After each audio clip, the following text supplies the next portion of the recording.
কেমন ছেলে তুমি? কিনবে না তো আমার বেলা বইয়ে দাও কেন? আমি যদি তোমার সঙ্গে যেতে পারতাম তো যেতে। আমার সঙ্গে? হ্যাঁ, তুমি কত দূর থেকে হাঁটতে হাঁটতে চলে যাচ্ছ, শুনে আমার মনটা কেমন করছে।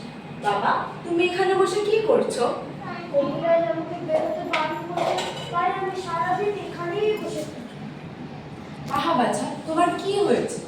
আমি জানি না, আমি তো কিছু করিনি, তাই আমি জানি না আমার কি হয়েছে। দেওয়ালা, তুই কোথা থেকে আসছিস? আমাদের গ্রাম থেকে আসছি। তোমাদের গ্রাম? অনেক দূরে তোমাদের গ্রাম? আমাদের গ্রাম সেই পাঁচমোড়া পাহাড়ের তলায় শ্যামলী নদীর ধারে। পাঁচমোড়া পাহাড়? শ্যামলী নদীর ধারে? কি জানি, হয়তো তোমাদের গ্রাম দেখেছি, তবে সে মনে পড়ে না।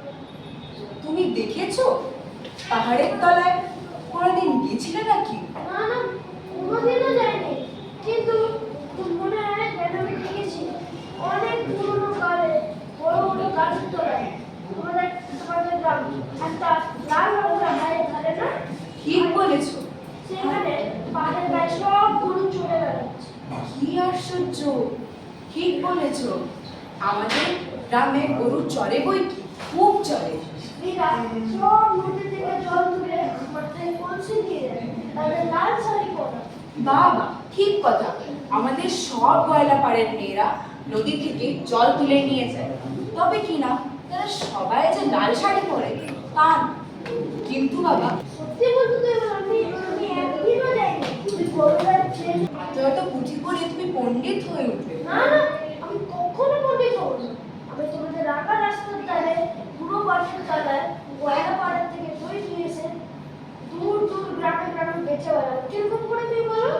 দই দই দই, ভালো দই আপনার শুনতে শিখিয়ে দেবে? হায় রে পোড়া কপাল, এই সুরও কি শিখিয়ে দেবা সুর? না না, আমার শুনতে খুব ভালো লাগে। যেমন আকাশের শেষ থেকে পাখির ডাক শুনলে মন উদাস হয়ে যায়, তেমন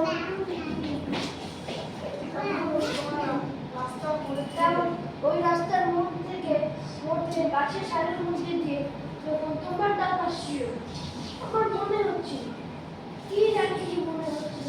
বাবা, এক ভাত দই তুমি খাও। না না, আমার তো পয়সা নেই। না না না, পয়সার কথা বলো না বাবা। আমার একটু দই খেলে আমি কত খুশি হব। দইওয়ালা, তোমার তো অনেক দেরি হয়ে গেল। আমার কিছু দেরি হয়নি, আমার কোনো লোকসান হয়নি। দই বেচতে যে কত সুখ, সে আজ তোমার কাছ থেকে শিখে নেব। দই দই, ভালো দই। দই দই, ভালো দই, পাঁচমোড়া পাহাড়, শ্যামলী নদীর ধারে গয়লাদের দই। তারা ভোরবেলায় উঠে গাছের তলায়